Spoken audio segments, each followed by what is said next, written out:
It's taken me 2 years to get to this point, but we are finally ready to trim and bind this dinosaur quilt. Welcome to the Sewing Report. I'm Jennifer Moore, helping you discover your love of sewing, crafts, and DIY projects. If that's your thing, subscribe to this channel. I promise you won't regret it. And in a previous episode, I showed you the quilting process, which was like 10 hours of this prehistoric plaid dinosaur quilt that I've been working on for a couple of years. I know I'm a really slow quilter. If anyone else is a slower quilter than me, let me know in the comments because I want to know, just out of curiosity. We're going to be trimming and binding the quilt, so come along with me as we finish this baby up. Whoa, whoa, whoa. While trimming, make sure to use a pretty large ruler, and I always line it up as close to the edge as possible and use any markings on the quilt to help you do that. Keep moving your ruler down the edge of the quilt and continue to line it up, but you want to make sure that your corners are as square as they possibly can be. So go slow, take your time, don't rush, and then you can use the edge of the quilt to line up the corners. And when I'm done trimming the quilt, I will fold the quilt into quarters and make sure all the corners are square. Alright, now on to the binding. I'm cutting 2.5-inch strips, and this technique is one I learned in a Deb Karasik quilt binding class, using Elmer's washable school glue and then folding the 45-degree angles in place, gluing them and then stitching them makes things a lot easier, and you don't have to mark anything. Makes life a lot easier.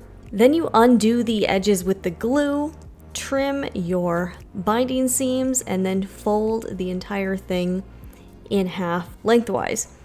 And I cut about 8 strips for my quilt. It was 55 by 61 inches, and I probably cut one strip too many, but whatever. Alright, now my binding is getting all ready to go. Now I am using the Elmer's washable school glue, and I'm pressing the edges of my trimmed down quilt, and I am attaching my binding, hitting it with a dry iron, and it kind of just makes the process go a little bit easier. And here's how you can get perfect mitered corners. When you get to the edge, stop about 1/4 of an inch away and then pivot and sew a diagonal line right off of the quilt. And I'll show you an example here. Now you're going to flip that flap over, put it back under your sewing machine, and continue sewing all 4 sides this way.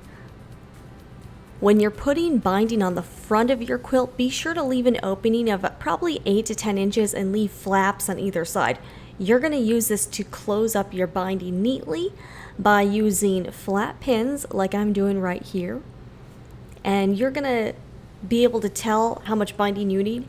Fold over a 45-degree corner, iron it down, hit it with some Elmer's washable school glue, and this is your line that you should stitch to close up that binding and make it look neat. Alright, now you're going to snip off the excess fabric, fold this in half, and then secure this down with some glue and a line of stitching. And now the front of your binding is securely attached.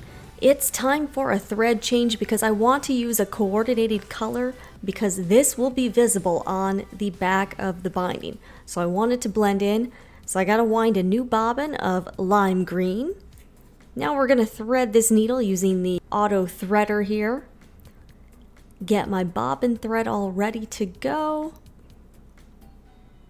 And close up that bobbin case.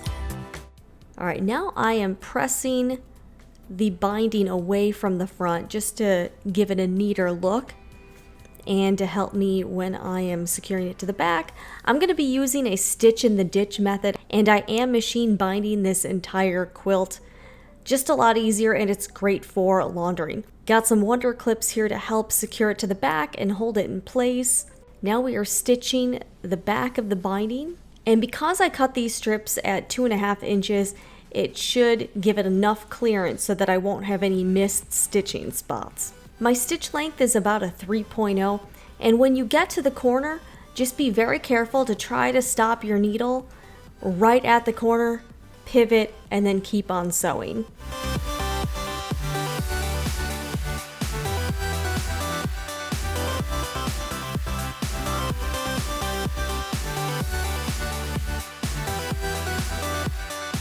Just gotta hide those loose threads now using my cheater self-threading needles, and I'm just running it through an area without quilting and pulling it out.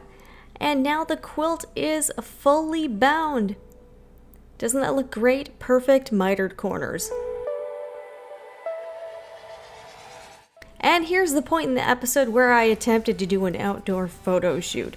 It was really windy, but I did the best I could, and as a bonus, all my neighbors now think I'm crazy. But isn't this dinosaur quilt awesome? Well, that was a lot of fun, but I gotta say I'm glad to get this UFO finally done and out of the rotation and just out of my mind from having to be like, wow, I never finished that project. I hope you enjoyed this video, and if you would like to see previous videos of me making this quilt, I will link one right here. Anyways, I will see you guys next time for the Sewing Report. I'm Jennifer Moore.